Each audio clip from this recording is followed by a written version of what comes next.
Today we will explore the process of creating a calendar table, incorporating a new column for fiscal years, and sorting month names based on Indian fiscal years. Let's get started.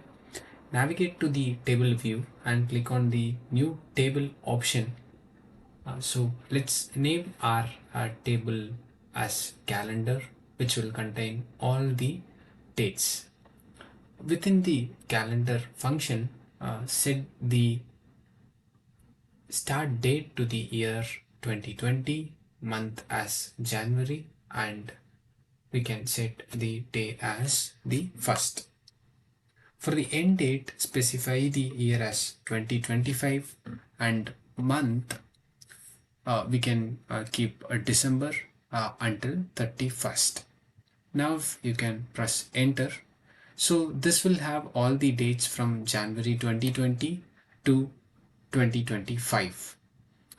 Format this as short date by going to the format option. Expand the data section, right click on the calendar table and select new column to create the fiscal year achievable through an if condition.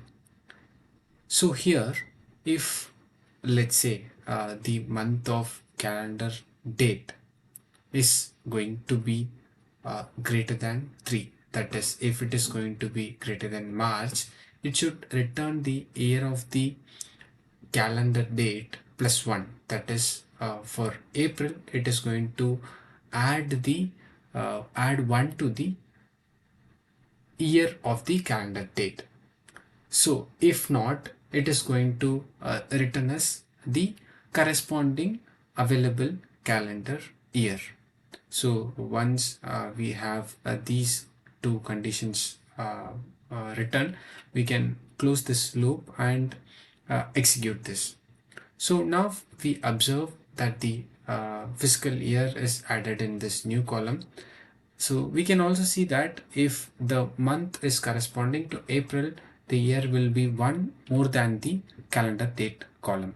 So now to prepend FY to every year, add the strings under double quotation marks followed by the and symbol.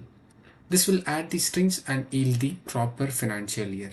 If you after this wish to retain only the last 2 digits of the year, that is, if you wish to have only 20 or 21, utilize the write function in Power BI. So the function itself is called write. We can add it before the year function, specifying the number of digits to keep. So in our case, like, we can keep 2 so that the last 2 digits of the financial years are kept. So now let's create a new column for the month name. We can get this done with the help of format function, and we can select the calendar date.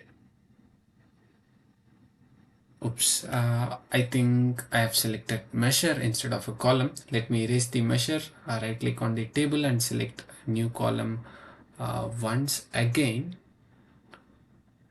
Yes, so now we can call this as a month name, and then we will give the format function and enter the calendar date followed by MMMM under double quotes. Like, this will return as the month names. If you want the abbreviated month name, then you can give 4M under this double quote. Next, create another column that returns the month number from the calendar date based on financial months starting from April and ending in March. So if the month of the calendar date is greater than 3, that is, if it is greater than March, we should return the month of the calendar date after subtracting 3 from it. That is, as you can see, it will be month calendar date minus 3. That is, if the month is April, it will subtract 3 from it. If it is 4, it is going to subtract 3 and return as 1. So if it is not greater than 3, we should return the month after adding 9, and this ensures that April gets 1 against it and March get 12 as the month number.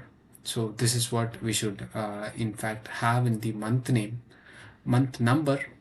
So as you can see, we have the corresponding month numbers against the respective months, April being 1 and March being 12. Now on to the next challenge that we would face here is like creating visuals with these month names. Let's switch to the report view, add a slicer and bring in the month name column from the data tab. So here we can see that the month names are not sorted properly, leading to potential confusion for end users. To fix this, we can switch back to the table view tab, select the month name column, and then click on sort by column and choose month number. Now when we return to the report view tab and check the slicer, we see that all the month names are now sorted based on the financial year calculation starting in April and it is ending in March. So this is how we can sort the month names based on the month number column that we have created.